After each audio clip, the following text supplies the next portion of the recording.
All right, welcome. It's been a while since I did one of these episodes. I apologize, been very busy. But the next episode that we're going to talk about is number 4, the luminous fish effect. This is a fun one. It's got some interesting things in it. So let's dive into it, talk about the neurodiversity that I see within it. You know, I've been thinking about time travel again. Why, did you hit a roadblock with invisibility? Put it on the back burner. And so they're on their way to a work party.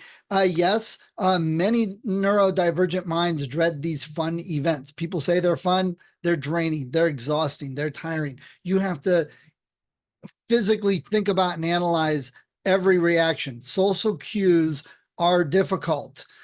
Some people say, well, no, it's not. You just talk to people. That is so difficult and draining and hard. And you have to evaluate and think about everything you're saying and doing and what they're saying and doing.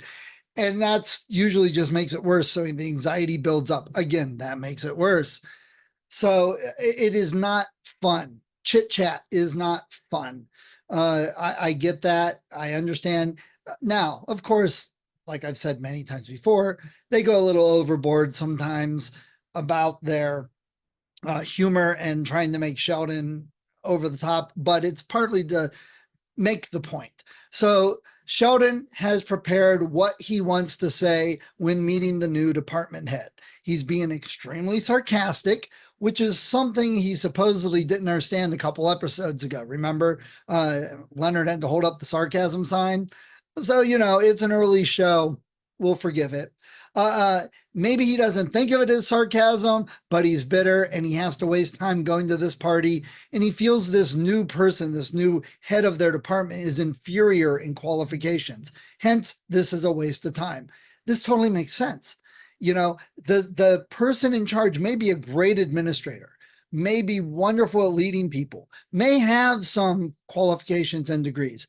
But in Sheldon's mind, the qualifications this man needs are not there. The ones that he would respect. Everybody else may respect that this guy has started 10 businesses or he brought 10 other departments up to these levels never seen before. And that's why he was hired. Those aren't the qualifications that make sense to Sheldon. They're not the ones he looks for. That's why this party is a waste of time. Anyway, it occurs to me, if I ever did perfect a time machine, I would just go into the past and give it to myself, thus eliminating the need for me to invent it in the first place. Interesting. Yeah, it really takes the pressure off. Sounds like a breakthrough. Should I call Science Magazine and tell them to hold the cover? It's time travel, Leonard. I will have already done that. And I guess congratulations are in order. No, congratulations will have been in order. You know, I'm not going to enjoy this party. I know. I'm familiar with you.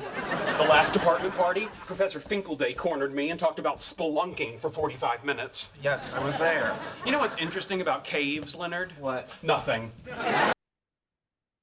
So Sheldon's bitterness stays with him until he meets Gable Hauser. That's the new head's name. And I do understand his frustration, though most would agree he doesn't handle it well, but he does handle it neurodivergently. When we say he doesn't handle it well, we're evaluating that on he doesn't handle it like normal people. Of course not, because he's not a normal person. You know, let's just throw that out. He handles it as well as he can for how he thinks, but people don't recognize that. People don't want to accept that. Which is where a lot of the humor and problems come in. And, you know, this is just, in a way, the comedy is updated versions of Lucille Ball, where Lucy mishears something, goes on a wild, thinking one way, and it's really something else and causes problems. Funny, ha. This is like the new modern version of that. Did they go to extremes with Lucille Ball to make things funny? Yes, same thing here. So I just keep bringing that up to remind people. Here comes our new boss. Be polite. Hi, fellas. Eric Gablehauser. Howard Wolowitz. Howard, nice to meet you. And you are? An actual real scientist. How was that? I can't believe he fired me. Well, you did call him a glorified high school science teacher whose last successful experiment was lighting his own farts. In my defense, I preface that by saying, with all due respect. So after he gets done talking and he handles it not normally, he no longer has a job. He's out of a job. So most people would sleep in and relax, watch some TV, right? Yeah, I'll find a job later, especially because we know Sheldon doesn't need money per se. This comes up later. He's good. So he's got time at home. But when you have a neurodivergent brain saying, I'm going to sleep in and watch a bunch of TV for days, that's horrible. Oh my gosh, my brain would leap out my ear and strangle me. Okay, that's just doesn't happen. So what does he do instead? He does egg experiments. Why not? It sounds like a crazy thing, but he has a point. He's trying to improve something. This is just an area his brain fixated on at the moment. Yes, it's done for humor, because who would do egg experiments to improve the egg, right? But if he could, hey, all the better. Somebody improved wheat to grow and other crops to grow, and we've got antibiotics to improve beef in that. So, it's not far-fetched. So then in the scene where Penny comes in saying that she's going to the store, Sheldon asks for various eggs to do the experiment. Now that sounds weird, but you need that. Maybe something you do in the experiment only affects chicken eggs. Maybe it doesn't affect rooster eggs. Maybe it doesn't affect goose eggs. Maybe it doesn't affect duck eggs. Maybe it only affects small eggs because of their size. Bigger eggs, it won't affect as much. So he asks for various eggs to do the experiment. Makes total sense. You need that variety to cover all the variables of the experiment and test them several times. Hi, hey, I'm running out to the market. Do you guys need anything? Oh, well, this would be one of those circumstances that people unfamiliar with the law of large numbers would call a coincidence. I'm sorry? I need eggs. 4 dozen should suffice. 4 dozen? Yes, and evenly distributed amongst brown, white, free range, large, extra large, and jumbo. Okay, one more time. Never mind, you won't get it right. I'd better come with you. Oh, yay. So then he tells her that he'll just come along because she won't get it right. That's so neurodivergent. But he hasn't learned to cut the part out that says, well, you won't get it right anyway. Trust me. Neurodivergent brains will say those things, not usually meant personally as an insult, but as more of an observation. Still doesn't make it right. I get that. But the whole reason he wants to go along is to make sure he gets the right ones, which I can understand. He just needs to learn to not say the part where it's like, because you'll probably screw it up anyway. So she's confused. She's confused about everything. So that's why he says she can't be trusted to get what's needed. It makes sense that he goes along. No need to be invited, though. Just invite yourself. Again, this logically makes sense. So it's just what happens. To Sheldon with the brain, this isn't even a departure from social norms. Her reaction is very typical of those that are not neurodivergent, but dealing with somebody who is. And Penny becomes an expert at dealing with Sheldon later. But right now, she's not. So it makes it funny because everybody can empathize with her, especially if you deal with somebody that's neurodivergent. You're like, oh man, I have been in that situation. That gives us a total weight of, let's say, 4,400 pounds. Let's say 4390. Fine. We're traveling forward at, good Lord, 51 miles an hour. Now, let's assume that your brakes are new and the calipers are aligned. Still, by the time we come to a stop, we'll be occupying the same space as that Buick in front of us. An impossibility that nature will quickly resolve into death, mutilation, and... oh, look, they built a new putt-putt course. Then she makes, as they're talking, she makes the mistake of using a common idiom, to which our neurodivergent hero responds with many logical ways it could make sense, because to him it doesn't. And then he informs her she's going too fast. This is actually very true and something I'm sure many first responders wished more people would know and pay attention to. At any given speed, based on your mass, it will take X feet to stop, meaning if it takes 200 feet to stop and you are 100 feet behind someone, you are going to hit them if they have to stop unexpectedly. And that's not counting reaction time. So this is what Sheldon is pointing out. Of course, we then get a shiny squirrel moment, which is also quite common. I know it happens to me all the time, but it's largely due to the fact that his neurodivergent brain finds many things interesting and he can give equal attention to them. Hence the tabs we talked about a minute ago. So if you know me, if you know other people with similar brains and similar thinking, happens all the time. And again, it's not a personal thing like you're too boring or don't want to talk to you. A lot of times it's suddenly this new tab has priority and it'll go back to the other thing. If you know computer threading programming model, it makes a lot of sense. You can do that without sacrifice. Are you sure? There are a lot of advantages to buying in bulk. For example, I noticed that you purchase your tampons 1 month's supply at a time. What? Think about it. It's a product that doesn't spoil, and you're going to be needing them for at least the next 30 years. You want me to buy 30 years worth of tampons? Well, 30, 35. When did your mother go into menopause? Okay. I'm not talking about this with you. Oh, Penny. This is a natural human process, and we're talking about statistically significant savings. Now, if you assume 15 tampons per cycle and a 28-day cycle, are you fairly regular? All right, so then they're in the story he's talking about, or later, he's talking about her menstrual cycle. It's funny because non-neurodivergent people don't talk to others like that. But why not? He's right. It's a normal human function that we're all aware of. We see tampon commercials on TV. Past generations, that would have been horrendous. That would have been scandalous. You'd never do that. Now we do.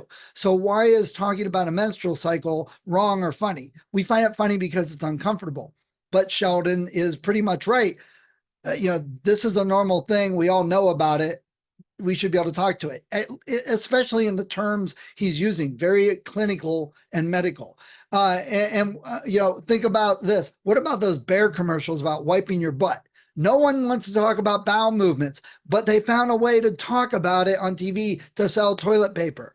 We all know what the bears are talking about, but it's not something we want to talk about. Even to our doctors. I know people that won't talk about this stuff to their doctors. But when you talk to your doctor, you talk in a very medical, clinical terms, and that's how they listen. Okay, so this is perfectly normal bodily functions being talked about scientifically. And this does come up again. They do talk about this stuff some other time later.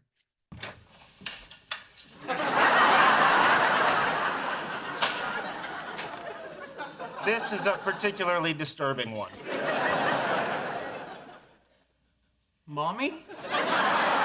Hi, baby.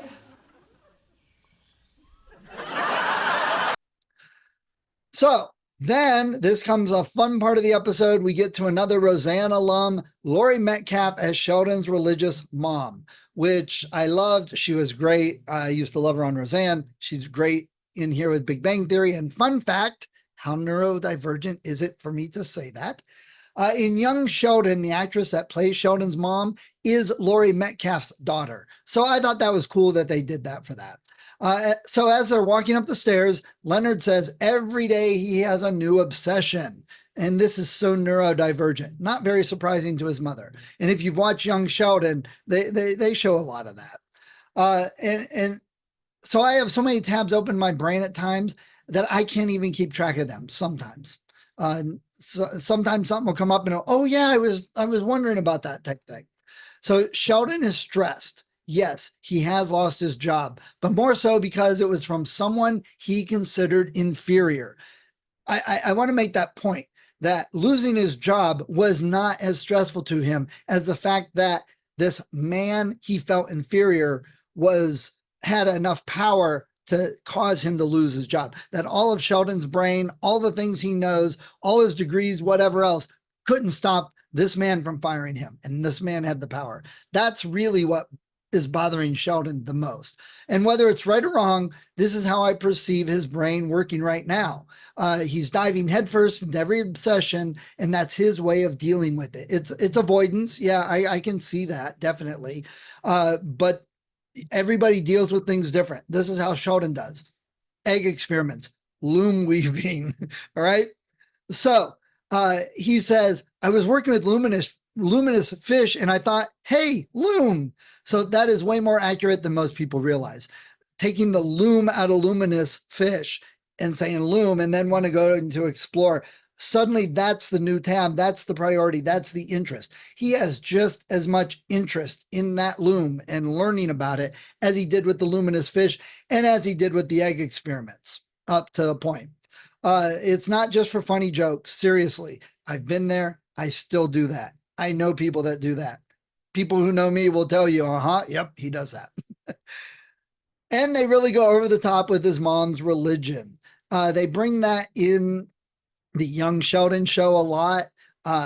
They show what she was like, and she gets worse at the end. If you haven't seen it, you'd understand. Go see it and you'll understand why.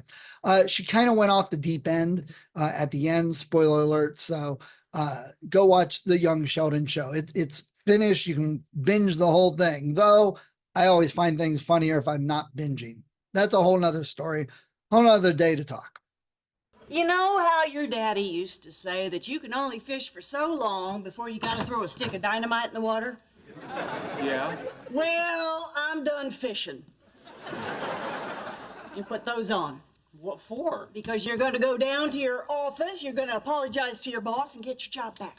No. I'm sorry, did I start that sentence with the words, if it please your highness? I'm not going to apologize. I didn't say anything that wasn't true. Now you listen here. I have been telling you since you were 4 years old. It's okay to be smarter than everybody, but you can't go around pointing it out. Why not? Because people don't like it. You don't remember all the ass kickings you got from the neighbor kids? So being smarter and pointing it out, guess what? People don't like that. It's very true. Here's my thing on this, though. This is what bothers me. This is my Sheldon neurodivergent brain thing that bothers me. We have no problem with muscle-bound guys that show off how strong they are. People will line up to get pictures with a super strong guy or a big football player that can slam you into you like a ton of bricks. That's to be admired. But if someone is smarter, well, they just think they're better and they are to be avoided and ridiculed. I never understood the dichotomy. Think about it. We quite often will honor and admire big, strong guys or women. But when someone's super smart, we get nasty about it. Pay attention. It happens. Everyone likes the modern inventions and will admire some of those people like Einstein, maybe because he's dead and we only remember him when he was old. You know, it's hard to dislike someone old. But if someone that is neurodivergent with the smarts associated with it is in a room and answering all the Jeopardy questions, they're shunned and the people get upset with them. Really seems to me that this is definitely a case where everyone else is in the wrong, right? Think about it. Hey, how did it go? I got my job back. Really? What happened? I'm not quite sure. It involves a part of the human experience that has always eluded me. Well, that narrows it down. So then it's always eluded me. Not much more to say to that. Social conventions, social cues, speech inflections, all these can be confounding. It eludes me. It eludes others. The math to get a rocket to land on a certain spot on Mars or the science behind a nuclear reaction, no problem. Talking to someone and knowing how they're reacting and thinking, that's very difficult. Being able to do that at a party for a long time with a lot of people, that is draining. That will tire you out for days. So there's episode 4, Luminous Fish. It's a fun, good episode. I hope you enjoyed the clips. Go watch the episode and we'll get to episode 5 as soon as I can. Thanks.